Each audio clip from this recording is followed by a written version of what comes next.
Buenos días a todos y a todas. El segundo día del campus Polígono Sur, la raza como disputa cultural. Ayer tuvimos un día bastante intenso y creo que nos hemos llenado al menos de dudas y preguntas y listas de tareas y libros y debates desde los que aprender. Sabemos que es un tema complicado y que requiere mucho estudio y mucho tiempo. Y bueno, sirva estas jornadas como lo que tiene que ser, que es un aprendizaje casi de urgencia para romper ciertas inmanencias en el mundo de la cultura y el arte. O sea, que nos sirva como no sé si como una guía, pero al menos como, bueno, pues como un momento de deseada ruptura. En la arquitectura, en el diseño del programa que los comisarios Salma, Ancian, Edileni y yo pensamos, siempre teníamos como la idea de que en estos 3 días, el primer día fuera dedicado al intentar entender el por qué la raza importa en la cultura, la raza como eje de análisis. El segundo día lo queríamos dedicar a historias de historias o historias otras. Es decir, era como, bueno, se veía como una especie de geometría donde la raza estaría como catalizador o marco más general y luego pues es como que vamos poco a poco cerrando el marco. Mi pequeña introducción de hoy no va a ser una ponencia, ni mucho menos. Va a ser como, la idea es, por lo menos, que yo comparta con vosotros, cuál es como mi planteamiento de duda con respecto a las historias que vemos, contamos, sentimos o disfrutamos. Y lo hago aquí, como siempre, todos lo hacemos desde la experiencia propia, desde la posición desde la que nos situamos en la vida, en el trabajo. Y siempre, como recordamos continuamente, estamos en Polígono Sur, estamos en Factoría Cultural, estamos en 2021, pospandemia o en pandemia con este periodo ambiguo entre si ya podemos estar en presencial u online. Entonces, bueno. Entonces voy a simplemente leer el texto que escribí, que es muy cortito, y lo voy a ir comentando porque, bueno, a veces asumo que cierta oscuridad en la escritura, por lo menos en el lenguaje escrito, puede ayudar a embellecer un texto, pero también puede dificultar, ¿no?, que se comprenda. Entonces, al texto le llamé El fin de la historia. Y ofrecemos reflexión inconexa y necesariamente fragmentaria de las maneras de contarnos. ¿Qué conexión tienen los modos de narración asumidos como universales con la reorganización planetaria del pensamiento y el capital originario? Es decir, todo esto que hemos estado hablando durante el día de ayer, de en qué momento ocurre ese cambio mundial, planetario, a partir del cual se empieza a vivir en lo que hoy día llamamos la modernidad, ¿no? Que de hecho ayer, por resumirlo en la frase que lanzaba Fátima ayer citando a Uría Butelia, es: cuando nos digan 1789, digámosle 1492. A mí se me vino automáticamente a la cabeza Sevilla. Es como que me pareció como un buen final y muy ilustrativo de por dónde vamos caminando. Bueno, pues entonces, repito la pregunta. ¿Qué conexión tienen los modos de narración asumidos como universales con la reorganización planetaria del pensamiento y el capital originario? Aristóteles, en su Poética, que si no lo habéis leído es un libro cortito, que para cualquier persona que se dedique, que tenga intención de dedicarse o que se dedique a la escritura de historias no solamente de cine y teatro, pero bueno, digamos que es como fue uno de los primeros libros donde se ofrecía una reflexión sobre la propia actividad de en este caso, de la dramaturgia de la tragedia griega. Curioso que vayamos, que volvamos de nuevo a Grecia, ¿no? Pues Aristóteles en su poética, a grosso modo, nos habla del manejo de la atención del espectador a caballo entre el rito y la comunión civil democrática. Es decir, para mí, y creo que es lo interesante para este campus, es la poética es casi un análisis técnico de cómo es el control de la atención del público en un evento, en el caso del que nos habla en la poética, evidentemente la tragedia. Pero sobre todo lo que nos habla es, como lo veo como director de escena, lo veo es cómo funciona la atención del público y en ese momento donde en Grecia estamos hablando de las primeras estructuras democráticas, donde ya hemos pasado aunque seguían existiendo, pero hemos pasado de tener un origen teatral en el rito a tener un rito casi laico. No sé si me entiende, pero más o menos para que entendáis realmente es como que vamos viendo el paso del rito a la escena teatral. El salto se produce cuando la imitación de la naturaleza, que es a lo que se refiere Aristóteles en la poética, es la mímesis de la naturaleza, ¿qué es el acto teatral, el acto dramático? Pues es una imitación de la naturaleza. Se codifica en aras de la representación de lo identificable. 2 puntos. La ficción, vertebrada en la intriga y en la ansiedad de las peripecias, es una palabra curiosa, la de las peripecias. Las peripecias es, para que entendamos, cada vez que vemos una película y vemos como que el protagonista tiene como continuas pruebas, ¿no? Y es como que, ¡ay! Y que le pasa y se cae y se levanta y bueno, pues ese tipo de herramientas de la narración es la peripecia y es algo que está unido a la ficción y que está unido a que estamos hablando del control de la atención, ¿no? Para que entendáis hacia dónde va la mirada cuando estamos viendo. La ficción, vertebrada en la intriga y en la ansiedad de las peripecias, con las palabras, en ritmos acentuadas por la música y el movimiento, si pensáis siempre que cuando vemos pero también escuchamos. Y todo eso como que si vemos una escena de peripecia con música tranquila, es muy diferente a si la vemos con el ritmo marcando. La ficción nos lleva hacia el reconocimiento, la anagnórisis que decía Aristóteles, de la gloria o del error humano, es decir, del éxito, del happy end o de la muerte del héroe, ¿no? Todo lo que rodea este mecanismo es artesanía técnica y mágica de una ritualidad quebrada. Es decir, para mí hay una ruptura entre los modos de narración del rito y los modos de narración del drama. Drama en el sentido ya, historias que se cuentan en escenarios, vamos a poner entre 2 comillas, democracia.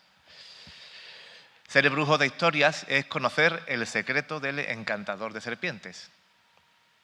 La puesta en escena es la organización visual, sonora y coreográfica que nos permite ir entendiendo quién lleva el foco de atención de un tiempo y espacio que son imitación de la naturaleza. Es decir, Aristóteles nos hablaría de la unidad de tiempo y acción, básicamente. Cuando vemos una obra, una tragedia griega, ocurre todo en un mismo espacio y ocurre todo normalmente en un periodo de tiempo que es un día completo, desde por la mañana hasta la noche. Normalmente es como la estructura clásica de la tragedia. Pues a eso me refiero, ese tiempo y ese espacio es una creación, ¿no? Es ficción, entre comillas. Esas quiebras de la ansiedad por saber, ¿no? Es como la imitación de la naturaleza, el control de la atención tiene que ver de eso habla Aristóteles, con que es como él ve que hay la curiosidad es algo natural en el ser humano. Claro, entre muchas comillas de qué significará humano, pero Para que entendamos, siempre estamos hablando desde Polígono Sur y citando al Tito Aristóteles. Estas quiebras de la ansiedad por saber son las contradicciones que decía Rafael Azcona, el guionista compañero de Berlanga. Deben aparecer estas quiebras en los cuadernos de los guionistas. En la página de la izquierda, la descripción de la escena, en la derecha, lo que dicen los personajes. Es como decir, yo siempre, de hecho, yo quería que os dieran, y de hecho creo que lo tenéis, un cuaderno de dirección donde poder hacer garabatos, escribir, sin que lo pudierais arrancar, ¿no? Y la idea es que en los cuadernos de los guionistas, según decía Rafael Azcona, en el lado de la izquierda debía aparecer la descripción de la escena, de lo que se ve, y en el lado de la derecha lo que dicen los personajes. Y que eso entrara en contradicción. ¿Me entiende, no? Eso es como cuando vemos, pero vemos cómo ocurre. En el sentido aristotélico sería el conflicto, ¿vale? El agón. Vale. Entonces, a un lado, en la página de la izquierda, la descripción de la escena, y en la de la derecha, lo que dicen los personajes. La reacción contra la identificación aristotélica, que es a lo que estamos hablando, que es, o sea, por un lado estamos hablando de la construcción de la historia, dirigida, escrita, pero también estamos hablando de la identificación del público. El público se identifica con. Eso es lo que, bueno, lo que se habla de la catarsis, ¿no? Que es esa identificación del público que siente, llora y que como que tiene un aprendizaje a partir de lo que ve en escena, porque hay una identificación con los modos de vida, con la mímesis de la naturaleza. Pues la quiebra, la ruptura de eso, es lo que Bertolt Brecht consideraría necesario para entender las relaciones en la historia. Es decir, a Bertolt Brecht, ya llevándolo al siglo XX, a él lo que le interesaba es que se mostrara en escena las contradicciones entre la mímesis de la naturaleza, como los comportamientos naturales de los personajes, es decir, el hambre, el sueño, el deseo, la venganza, el odio, con eso ponerlo en relación con las condiciones históricas. Es decir, no es lo mismo tener hambre en la Grecia del siglo IV que tenerlo en la Segunda Guerra Mundial. Pues eso, ese tipo de quiebras, ¿no? De correcciones, es lo que, según Brecht, nos llevaría, claro, él habla que así se consigue quizás la desconexión ritual con lo narrado. Si siempre estamos hablando con la contradicción entre el rito como algo que se repite, que hace referencia a un pasado muy, muy lejano, frente al drama, a la historia del cine o del teatro, que son historias que ocurren en este momento, ¿no? Bueno, pues para Brecht, así se consigue la desconexión ritual con lo narrado, el efecto del distanciamiento, que es, bueno, en términos generales sería como la toma de conciencia. La toma de conciencia de clase, de momento histórico, que es, entiendo lo que está pasando ahí y lo entiendo porque hay una contradicción entre las pulsiones naturales de los personajes y las condiciones históricas. Bueno. Aún así, y eso también lo hemos hablado ayer, estamos en la primacía del ojo y el encanto de sirenas de la modernidad. Al final, estamos hablando casi siempre de, bueno, de hecho aquí estáis, ¿no? Estáis sentadas en un escenario, estáis viendo la escena. Entonces, estáis, primero, la primacía del sentido de la vista es clave para la comprensión. Luego entran otros, pero por ahí es por donde nos entra principalmente. Y eso es algo que también está muy, muy conectado con esto que estamos hablando continuamente de la colonialidad del ser y, en este caso, de la mirada. La progresión de las historias corre paralela a la progresión de la historia. Esto en español puede tener como, si lo contáramos en inglés sería stories frente a history. Sabéis que en inglés hay diferencia entre la historia, la que estudiamos, la que escribimos, y las historias que nos contamos. Pues algo así me refiero, a eso a lo que me refiero. Es como que las historias del teatro, del cine, corren a la vez, es como que van a la vez a las historias, a la historia general.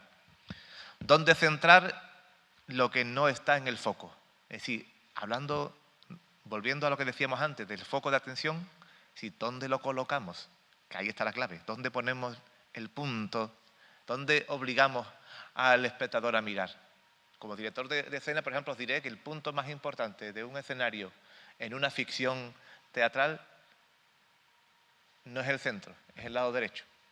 ¿Y es por qué? Por hábito de lectura.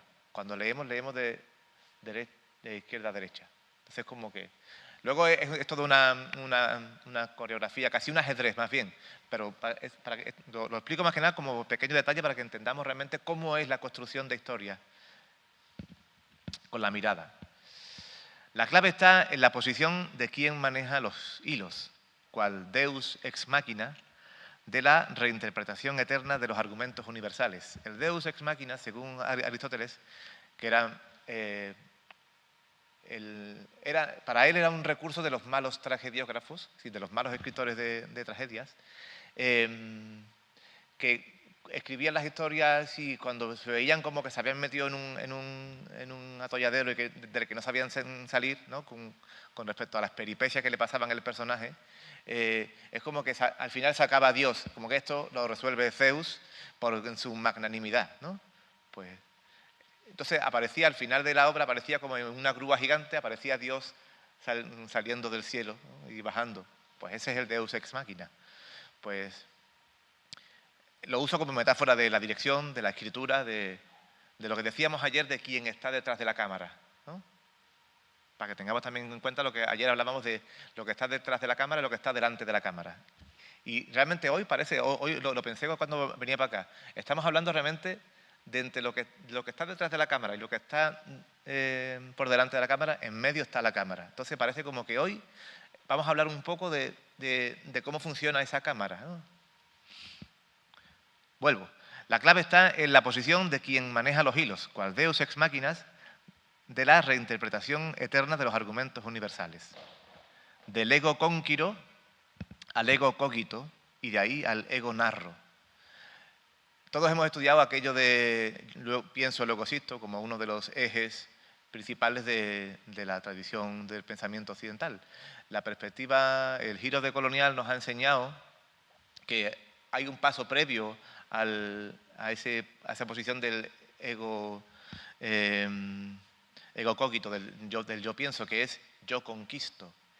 Y es que coinciden en el tiempo y es como que nos hace ver como que realmente ese ego cogito, ese yo pienso, está muy hecho desde una posición eurocentrada, ¿no? Incluso de nor-eurocentrada.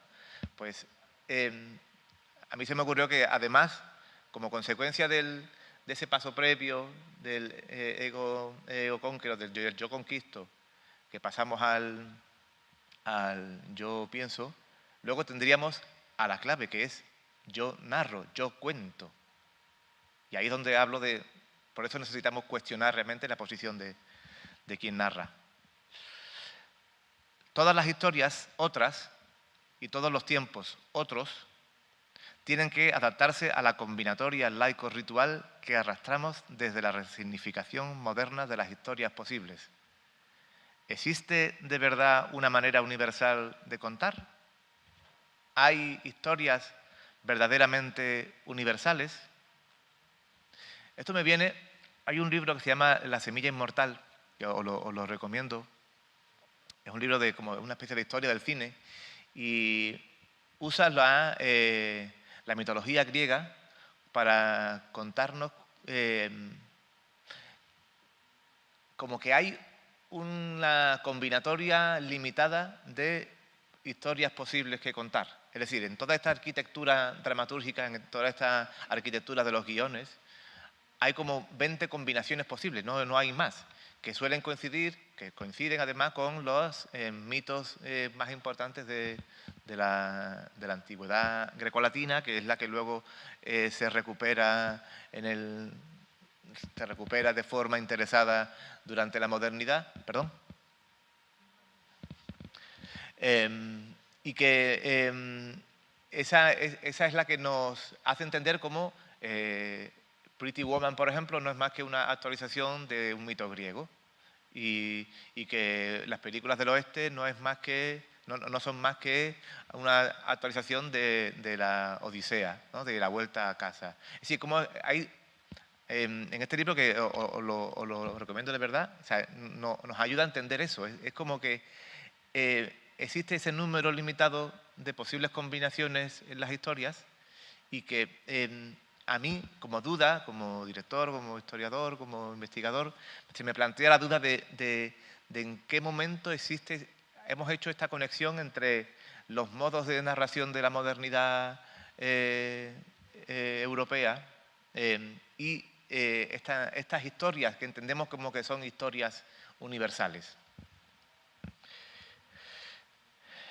El debate sobre la representación de la realidad en las historias suele centrarse solo en una parte de los elementos aristotélicos. Aristóteles define de forma categórica cuáles son los elementos que participan, que juegan en la representación, que son la fábula, mitos, los caracteres, que son los personajes, el pensamiento, que es como la trama, la elocución, que son las palabras, la melopeya, que es la música, y el espectáculo, que es como la coreografía general, ¿no? Es decir, argumentos, personajes, palabras, sonidos, movimientos. Es hora de ocupar la posición de Dios, del Deus ex machina, y jugar a la comunión de lo presente, de lo que ocurre hoy, sin representación. Esto es un debate que yo mismo me planteo, el tema de pasar más allá de la representación, por lo que ayer hablábamos de los límites que tiene, es decir, la representación en qué contexto, la representación con respecto a qué. Incluso, claro, para que no, como decía Helios, que la reflexión sobre la estética no está desligada de la vida, es como que es todo parte de lo mismo, ¿no? Y cuando él decía, cuando hablo de literatura, hablo de arte, ¿no? Pues esa representación que es con la que nos identificamos como mímesis de la realidad, es la que entiendo que hay que poner en cuestión. Tensionar el lienzo, como los pintores, soltar la mano para que tengamos práctica y podamos tener facilidad para pintar. Abrir el cuaderno de dirección por el final, es decir, en vez de por el principio, como la idea de empieza por el principio y termina por el final. Iluminar la periferia. Claro, cuando hablábamos del foco de atención, aquí lo tenemos muy claro con la metáfora de la iluminación. La iluminación es, a partir de la aparición de la iluminación teatral en el cine también, es la clave. Si es donde ponemos el foco, es lo que se ve. Si no hay luz, no se ve. Al iluminar la periferia, entonces lo que haremos es iluminar lo que no está en el centro. Bueno, es un texto bastante oscuro y poético, pero espero que os haya servido como antesala de lo que, bueno, algunas de las cosas que vamos a ir viendo hoy.